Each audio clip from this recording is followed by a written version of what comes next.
Here it is, November 5th or 6th. It's a blur that couple days after my husband died. I'm in the middle of a whole bunch of national news cameras and lights at a park at Dover Air Base as they asked me what my thoughts were after I saw my husband's body being transferred in a flag-draped casket. How do you even put words on that? Because God tells me what to say. Now, that's not even funny.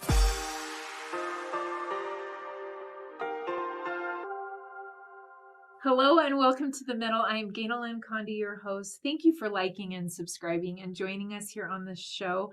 We have such wonderful conversations on the yellow couch, and you are in for a treat. My dear friend Jennie Taylor is here. I love and you. The pre-show is like always where I'm thinking the camera should roll because we just go there really, really, really fast. And we just connect. Yes. Like heart to heart. From soul the to minute soul. we met. Yeah. It's been that way. So introduce for those that don't know your beauty and fabulousness. So I'm a Utah girl. I'm from small town Utah. And I thought this is the last place I would ever end up. Oh. And yet here I am because I thought, I had bigger dreams and bigger places and goals to get out of here. So graduated high school, went to college, lived in Europe for a summer, served a church mission in South America. I was destined for just somewhere else, maybe. Met my husband on a blind date. He and I talked a lot about his desire to serve in the Army. We were both really patriotic. I was an American history teacher. That was my major in college. And so we decided he would join. We got engaged. We got married, living the dream. And then he shipped out to boot camp. We spent our first married year with him gone and me here teaching in Utah. And then when he got back, we had our first baby. We're getting ready to, kind of get our life going and big plans for maybe we'll live in DC or Boston would be nice or just somewhere besides here. And he got deployed. His first deployment he went on, we had our two little babies, 20 months and 3 months. And so it made sense at that time that I moved back closer to home, rented an apartment in my hometown because I had two babies. At the time I wasn't working. He was deployed. It was a year. I'd live close to grandma and grandpa kind of to have thing. help. Well, famous last words, we never left. So at the end of my husband's second deployment, he got hired by the FBI in DC, went to live out there. We found a house. The house hadn't closed yet. The first couple of weeks he was there. Then he called me one day and said, I think we should stay in Utah. Wait, I didn't know this part of the true. story. It's true. We had money on a house. We had the moving truck scheduled. He was there starting the job and I was back with the babies waiting for the house to close. And so that was early 2009. And did I mention I was also pregnant with third baby because all of our babies are spaced by deployments. Fun fact. So it just is what it is. You can do the math. It is what it is. And so we, he did those two deployments. He let the FBI know he just felt like he needed to take a different path. And I'll admit it was shocking to me. It was like, whoa, you're crazy. And yet we had the kind of relationship even from early on that I knew when he got that crazy, it was deeper. It was deeper. It wasn't just a vain dream or ambition. I feel it was God guiding us. And so I just laughed at him. I said, you're either visionary or nuts. And I guess if you're nuts and I go with you, then I'm more nuts. So I'm going with visionary. Lehi and Sarah. Yeah, here we are. And so that's how we ended up right in my little hometown. We bought a house. Which is where? North Ogden, Utah. Which is an actual city. It's separate from South Ogden separate from Ogden. There's lots of Ogdens. Utah does that though. We have a South Salt Lake. We have, we add a North or South. Salt Lake. We think it's a different place. It's a different place. So it's literally one street away. Yeah, we live in my cute hometown, not far from my high school. My husband decides to run for politics. He's the mayor of my hometown. And fast forward through several steps, 7 months into my 7th pregnancy, we found out about his 4th deployment. And he's mayor. And he was mayor. And he left at the beginning of 2018 for one more year. And by this time, we've got the 7 kids. It's our 4th deployment. I kind of feel like I know how to do this. And I'm a redhead. I'm independent. And I like to kind of prove that I can do things because I think that's a good idea. And so I remember starting 2018 kind of with my head in the game. Like, we can do this. God's guiding us. God's with us. We can do hard things. We're going to just remind America what freedom's all about. And I was all in. Like, it wasn't. And it was a big news story that he was choosing and not deferring. It was more public than we thought it would be. And it was kind of, I'll admit, I got a little cheeky because the reaction when he announced he was leaving was like, oh, a soldier is going to war. And I was like, hey, people, soldiers go to war every day. And we done this a lot. Like, where were you the first 3 deployments when I was, but people were amazing. They brought us dinner when he deployed. We had a house flood, so we had to move out. The house was destroyed. We lived in a condo. They fed us. They helped me with the kids. It was very hard. and very humbling. And yet I learned so much. And I thought, okay, someday I'm going to give a great lesson in church about everything I learned during my husband's deployment. While he was fighting a real battle, I was fighting these other battles. And this is just such you had good. Written the great the talk. article. Yeah. It was so good in my head. And then November 3rd, 2018, he was killed in action. And that was the biggest shock of my life, because you think 4 deployments, probably maybe we should have talked about that. What if, and we had life insurance and we had a will, but it wasn't going to happen to us, because guess what? The guy needed to be governor someday. Mm-hmm. And we knew God had these great plans for us, and we were in our 30s, like we're not done yet. And I look back now, I'm grateful I wasn't super paranoid about him dying, because I think that would have made those 15 military years horrific. If all day, every day I had remembered the real possibility that, he is a soldier at war, and unfortunately soldiers sometimes die. So shock of my life. Like I said, we just had to remodel our entire house from this disastrous flood that just kept snowballing worse. And I thought, analogy. The Lord helped me remodel my house. Now he's going to help me remodel my home and my life. And I can trust him that he's the master builder and he knows the blueprint. I had all these lessons in my head. And so the end of November into the new year, 2019, it was me and 7 kids trying to figure out, who am I? What does that look like? Mm-hmm. I was a stay-at-home mom. We chose on purpose that he would be the breadwinner and I would stay home with these kids. And I reminded him all the time, there's no way he could have done what he did if I hadn't been willing to do what I did. And I joke about that, but it was true. And we both knew that. It was very much a teamwork, And so we had what I feel like was this great co-commitment to serving our God, our family, and our country. And I always thought it'd be like, I'd be such a good bishop's wife. Wouldn't I be a good bishop's wife? Could you see me as the pastor's wife or whatever? Like, so good. Bishop's wife. And I remember early on in my younger years, I served, like I said, a church mission. And I remember making a very conscious promise to God that no matter who my future husband was, didn't know him yet, no matter what God needed him to do, had no idea what it would be yet, I promised God I would never get in the way of my future husband's work. Because I believe we all have like a life mission, a work to do outside of our job or our paycheck. Like you're very mission driven. Mm-hmm. And I just remember being so sure I would be so supportive of my husband's life mission.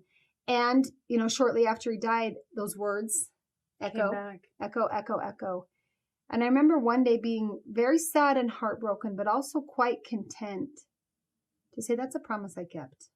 Mm-hmm. I never got in the way of what he needed. I didn't know God would need him to die for my country, let's be honest. And I'm glad I didn't know yet, because what if you really knew what your life mission was from day one? That'd be too much. And yet I could say, as imperfect as we are and as many mistakes as I'm sure we made along the way, we both kept kind of our real core goals and values in sight. And that's how we made our decisions. Now, those decisions led to a path I never would have taken. Over the last few years, I've watched you from the moment the news broke that your husband had been killed. It was obvious that the Lord had prepared you. And I know that inside that's not always what it feels like. And there were so many layers to what was happening, right? You're watching your children grieve. You're watching a community grieve. Then the nation's involved because you're getting national headline. Mm-hmm. And it was almost like, I think, for me, one of the top stories of God prepares those he's called. And you were that person. Mm. The moment you had to speak, I thought, wait, has she been prepped? Because how is she doing this? How is she talking this way and so articulate about these experiences? Share a little snippet of, since that day, what that middle has been like for you as you've navigated this whole new world. Yeah. So have you ever seen the show Quantum Leap in the 90s? And so this guy would kind of quantum leap, time travel from one crisis to another. And he'd be there long enough to kind of feel like he figured the situation out and catch his breath. And then he jumped to another crisis situation. And I feel a lot, that's what life is like, not just mine, but I think a lot of us, we're in the middle. I love that you call it the middle. We're in the middle of the crisis of starting a career, the crisis of having children, not being able to have children, the crisis of having so many children, I can't keep up with the children, whatever our middle is. And then we kind of start to navigate it. We're like, okay, maybe, I'm feeling like I've got a groove. And then what happens? It all goes up in smoke and you start over and over and over. So we've had great opportunities. We've attended some great military events. We've been to Fort Bragg. We've been to the White House with the president for a ceremony for Memorial Day. We've been to Arlington. I've heard taps way too many times. Like that to me is a trigger. I'm not going to lie. I love it. It's beautiful. Fire the 21 gun salute. And then I know taps is coming. And it's triggered. And I just have to remember, you talked about kind of the national nature of this, where my husband was a soldier. I'm an American history teacher. Long before I ever loved my soldier, I loved our military. I appreciated those through, generations that have fought and died for us. It's really weird for me to be that widow, to be in the middle of it. Because I've watched it, I've supported it, I've celebrated it, I've honored it. I've made sure my kids know what that holiday's really about or who that neighbor is that lost someone. And then you talk about being in the middle. Here it is, November 5th or 6th. It's a blur that couple days after my husband died. I'm in the middle of a whole bunch of national news cameras and lights at a park at Dover Air Base as they asked me what my thoughts were after I saw my husband's body being transferred in a flag-draped casket. How do you even put words on that? Because God tells me what to say. Now, that's not even funny. No, I get that. Okay, you get that because you do that all the time. I totally get that. So I am not a public speaker. Which you are. Well, but I mean, professionally. I saw a recent post of hers. Okay, let's back up. I got a little crazy in her business because she literally, I'm not kidding. I have felt like I feel like God calls, he qualifies. Yes, I've been you called are to so that, qualified. But what I mean is I've never taken like a class or a course, or I've never really been coached. Here's how we do it. And I never really sought to be that. Like I want to be a teacher. So I guess I knew how to talk to groups of people. And I have passion, like I'm not going to lie. But that first day was really the middle of the night. Brent's body was transferred at like 3 a.m. And I knew that we'd be going to meet the media at 6 a.m. And so between about midnight and 3, I sat down at my laptop in a dark hotel room. My 2 oldest boys were with me. So they would have been 10 and 12 at the time, and maybe 9 and 11. And they're in the room. They're asleep for a few hours before we have to wake up to go get Dad. And so I can't turn the lights on, and I can't do much. I opened my laptop, the glow of the screen, and I just started to type. And then I looked at some of my husband's Facebook posts, and I prayed. And I thought, and it was as if I was in the middle of Brent and God and the national media. And Brent and God said, here's what you say, because it was important to me, and I know it would be important to Brent, to communicate to the nation what an honor it is to serve our country. Like that's not just a trite line. Nothing overwhelms me more than to think I'm a Gold Star widow.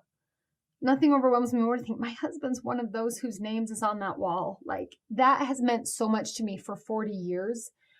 I can't imagine being in the middle of that. But because of that, I feel like God has given me a voice to what I call a backstage pass to the price of freedom. I know what it feels like to not just hear taps, but to be handed a folded flag right after. I know what it feels like to watch that casket in the middle of the night with soldiers strictly at attention and, the general officers of the Army standing by. I know what it feels like to be in the airport in Delaware. Listen to this. I'm walking in the airport as we're going on that trip, and we have an escort, and they take us to the front of the line, and I'm being kind of protected. And you know how there's TVs in the airport all the time? Guess who's on the news? Yeah. And again, I'm a small town Utah home mom of 7 kids. Like I've always been busy and involved. Nobody's going to ever question that. I was in all the clubs in high school, and I was PTA, but I jumped into the middle of a spotlight. This very big message. Yes. And I have loved watching on some non-denominational spaces and stages give words to your faith and not Yeah. separate or flesh out like, can't- oh, here's patriotism, can't but here's separate family and faith over here. I can't separate it. And that came to me very clearly. I think it was something like you said. I liked that these concepts that are all kind of inherent in us, there's something magical that happens when that concept is put into words. And I remember shortly after Brent died, the words came to my mind that for Brent Taylor, which really means for our family, because he and I really did share these convictions. I'm going to get emotional, but service to God, family, and country, serving any one of those is serving all three. And it's like a light bulb went on. It is. That was Brent's life. So when he was really busy with politics or really busy at a church calling or really busy at military, that was serving our family. And if he was busy with our kids or changing diapers or playing, that was bettering our country and our community. And if all of the sudden I realized there's no compartmentalization. Yep. We're in the middle of what matters most to us. And that's where I can say I have massive heartache. I do not regret. I do not regret that commitment I made as a young girl. I don't regret loving my soldier. I don't regret saying, get on that plane and get over there. The country needs you. Afghanistan needs you. Of course, we need him. So now I'm in the middle of so many thoughts and experiences that used to be in a textbook or they used to be in a movie. And you know, these past few months, as my head clears a little more, you know, the first year is just a total fog. Right.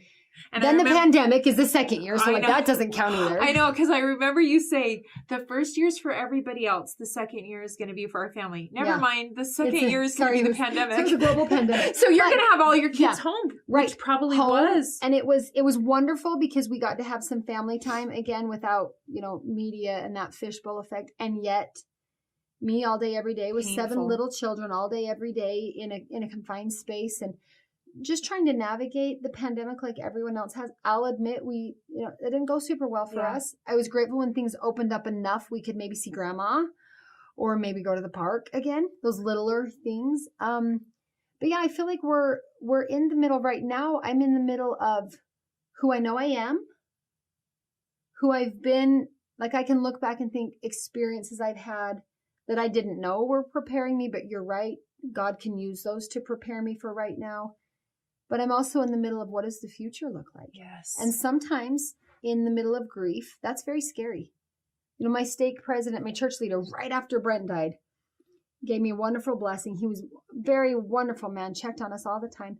And he kept reassuring me. He said, Jennie, you need to know your best days are ahead. Your best days are ahead. I wanted to punch him in the face. Of course. I don't want my best days without him. I'm sure you don't want the best days without Meg, right? Right. So I feel like I'm kind of in the middle of that wrestle where I'm learning my best days can be ahead. And it doesn't mean I had to leave my best days behind, right? Yes. They come with me. Yes. Brent comes with me. And it's a grieving of what is still to come too, Yeah. because you have kids that are going through their own process. And as the mom, you're trying to navigate that. And then there's new things to grieve.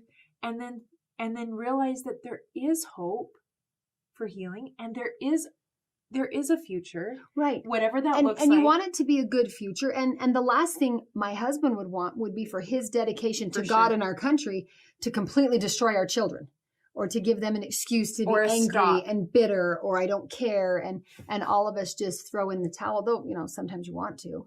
You know, I've told you jokingly he's getting ready for a really good date. Yeah.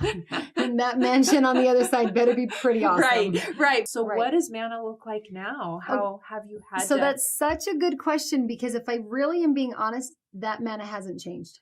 The manna that got me through my 7 kids deployment. Everything.